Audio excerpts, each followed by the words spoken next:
What up? T-Bob here. And Jake as well. And look at you. You done stumbled upon little OTB Saints, where we bring you all the latest black and gold coverage. Who are the Saints going to draft? Who's going to be their quarterback? What does the salary cap look like? All that information and more. Hope you enjoy it. Like, subscribe. New Orleans Saints back in action last night, and it was a bit of a slow start for the offense, but the ones did go out on a high note as they put together one of the more ridiculous drives you will ever see. I don't know, Jake. I think maybe the only time I've been a part of the drive this long may have actually been that infamous Tennessee drive. 16 plays, 95 yards. Took 8 minutes and 17 seconds off the clock. And most importantly, because last year, if you remember with this offense, they were great between the 30s. Yeah. And then they would die out in the red zone. Most importantly, found a way to make a big third down conversion and a big fourth and goal conversion to finish in the end zone and ultimately establish what was a pretty good day for the ones because that drive is stellar. I mean, that is a perfect drive. That is an erotic drive when you're talking about offensive football with some moments that I want to highlight. But what were your kind of overall thoughts of the ones on offense last night? That drive was very needed because before then it was three plays. And it's like, oh my gosh, again, it's going to be the same thing that it was just a week ago. And so it was very needed. But the things that stood out to me, you had Jamal Williams kind of find the fountain of youth on that drive. Yeah. And then you saw Jordan Mims come in as well. I did love the mix of play action, the mix of the run game downhill, and then you threw the ball on third down and you were efficient. Now, the yards per attempt was still I think at 5. Yeah. But that was a drive that the Saints needed because they had not been running the ball well. It's been some time since they've been running the ball well. And so to see them go downhill, and it was methodical, but it was very efficient. Yeah. And after going 3 and out your first 2 drives, after how you played last week, it at least gives you some hope that they can go take the ball 95 yards because they did it in a way that they haven't been able to do really over the last couple of years, running the football, setting up the play action, short intermediate passes, and just being efficient. It was kind of everything that we've been wanting to see out of Kubiak, only still kind of with training wheels on. I mean, Derek Carr was adamant on his sideline interview that, look, this is still the most basic stuff that we have in, but already you see the basic building blocks, which should be in every offense, that for whatever reason weren't in the Saints offense for the last couple of years paying dividends. I think about, Jake, when they're in the red zone and it's 3rd and 3, 3rd and 4, and it's very simple. This is not, I don't want to make too much of this because this is simple, but this is something the Saints did not do a lot of last year. They fake a jet sweep to Olave and they run off tackle to the weak side. Just very easy, not like anything special, but that jet sweep to Olave gets all the action going one way, and they're able to come up with a big conversion, keep the drive going. They eventually score. You mentioned the first 2 drives. Carr checking down on the first third down, doesn't get it. Bad throw on the second third down, doesn't get it. Last third down, 5-yard completion to set up 4th and 5, and then delivered a nice strike to Bub Means under pressure to convert, and that would eventually end in the touchdown. I thought Taysom Hill really shined on this drive, and you're starting to get an idea of the role that he's going to play, Jake. Yeah. As he looked he looks like that used trick role, right?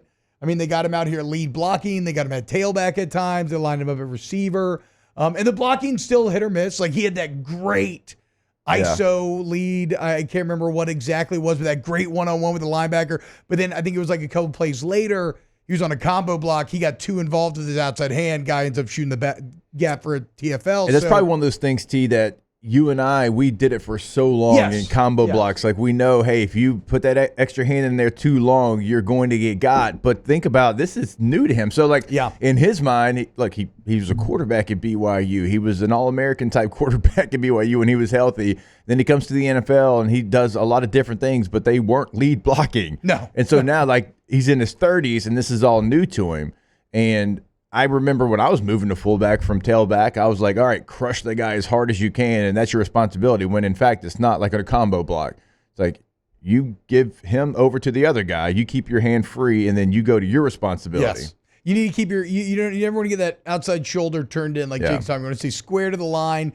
You help the guy out with your inside, and then you're able to just kind of immediately move at it like a lateral or 3/4 an angle, whatever you need to do to get your head in front of him. But so learning process, but Taysom Hill might be the most exciting part of this offense when it's all said and done. I mean, he's the one that spurred a lot of that rushing attack. Like you said, it feels like the running attack should be much better. I thought Trevor Penning played better. I still want to go watch the film more closely.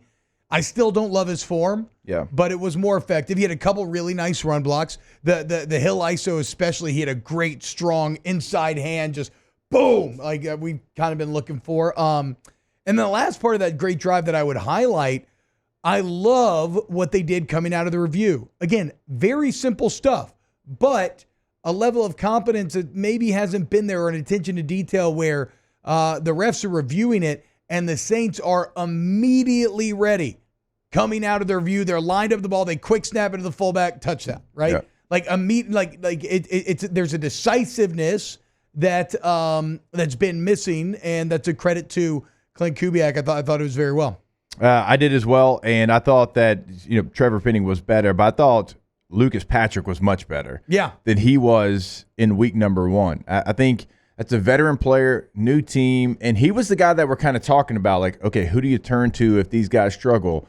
Just get somebody that's solid and somebody that's not going to have this high ceiling, but they're not going to just be a point where you feel like, gosh, they're a liability to us, and we can't even put them out there. Like, I thought he was solid in this game. Compared to week 1, he really struggled. Eric McCoy was awesome again. Yeah. Eric McCoy is without a doubt the best offensive lineman on this team. It's not even really close. And then, as I mentioned, Jamal Williams showing me, okay, he still got something left in the tank. I mean, that drive, think about how many big plays he had on that drive as well. I mean, Taysom did. Bub Means, it was good to see him. I mean, a huge 4th down conversion. But overall, I think Lucas Patrick might have been the most exciting thing for me, just because he gives you an option that can solidify that left guard spot, because I thought Caesar was better. I thought Trevor was better. Still not great. I need to go back and watch Udo and how he did. It seemed like it felt good in that I didn't really notice him. So, because of course Taliesin Fuanga not playing, so that's something that got to review the film on. And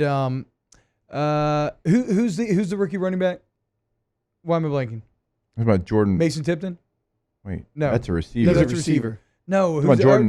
Not rookie. Mims? Mims. I thought Mims ran the ball. As you're seeing why he has climbed the depth chart as well. I really want to see Alvin Kamara in this rushing attack, man.